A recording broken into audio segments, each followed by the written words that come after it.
What am I passionate about? People. I think you have to be passionate about people in the job that I'm in, because pretty much every single day you're involved with someone in some way about something that's important to them. So if you don't have a passion for a person, if you don't have passion for people, you don't have passion for what they're about, then every day is going to be pretty laborious. And I don't want my day to be laborious. I don't want their day to be laborious. So if they're looking for me for guidance, for excitement, for help, then I've got to be excited by them. So it's a bit of a cyclical approach. So, you know, people.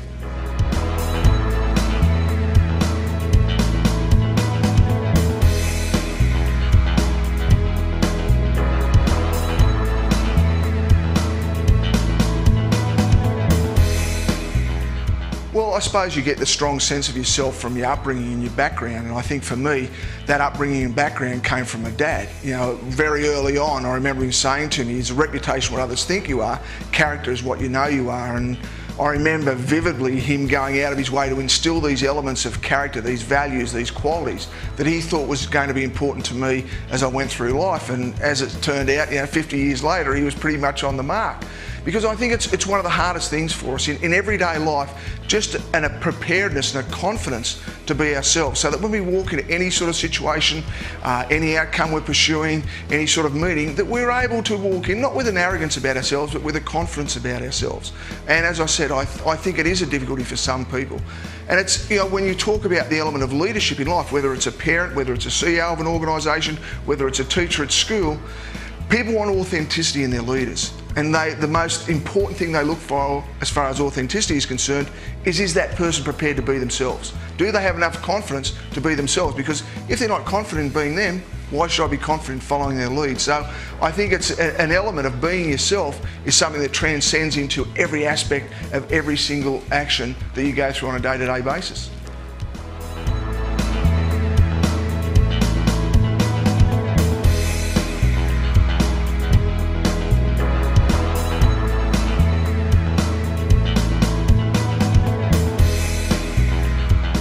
Well, 16 and a half years of age, you know, you leave school and your first job is an apprentice coal miner. You know, one of 6 people, the first time in 20 years the Miners Federation has let anyone under 21 years of age join the Federation. So you find yourself 8.5 miles underground working with guys that are, you know, late 50s and have never gone further than probably year 7 at high school. And the realisation hits you right in the face when a 58-year-old man looks at you and says, "Son, you need to understand that my life is now in your hands and your life is in mine." You know, it's a stark awakening to realise that, you know, you can't be your typical 16.5-year-old, you know, with a smart aleck answer to everything, and you need to be aware, you need to pay attention, you need to learn. And so, you know, when you're in that situation, you understand the gravity of it, but you also understand that you have a group of men around you that are going to educate you in a way that you would never ever have received by going through a formal education program. I'm not saying formal education isn't bad, but what I'm saying is that formal education is really about knowing enough to pass an exam. There are opportunities out there to learn so many different things. I was fortunate enough to learn, you know, a lot about life through a group of 11 guys 8.5 miles under Lake Macquarie.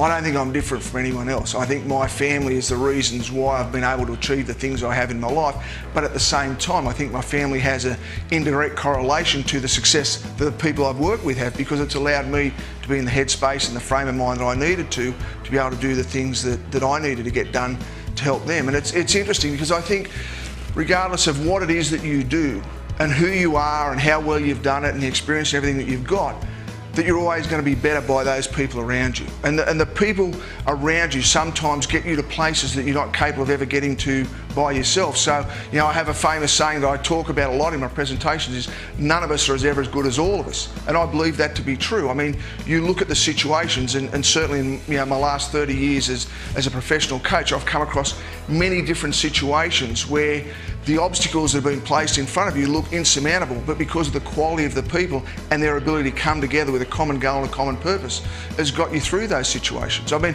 as recently as 2011 NRL season with the Newcastle Knights, they sacked the CEO, they sacked the coach, they get rid of half the players, but what is left is a group of guys with a common goal and a common purpose and a preparedness to stick by one another and get themselves through that situation and get themselves into the playoff. So it's a very special sort of attitude that you've got to have to, one, realise that as good as you are, you're always going to be better by those people around you, but smart enough to know how to utilise those people and contribute back to them as much as they're giving to you on a daily basis.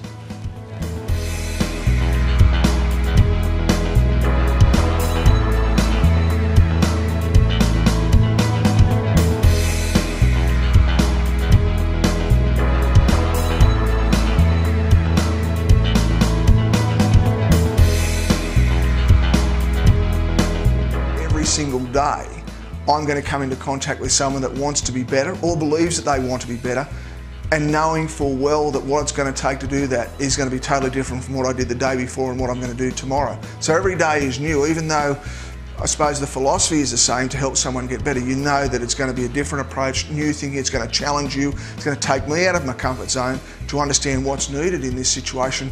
But the thing for me, what motivates me is at the end of the day, I would like to think that today I've spent the majority of my time helping someone. And I think that's life's most rewarding experience, to know that you're getting out of something what you want, but at the same time, the only way you can get it is by helping someone else.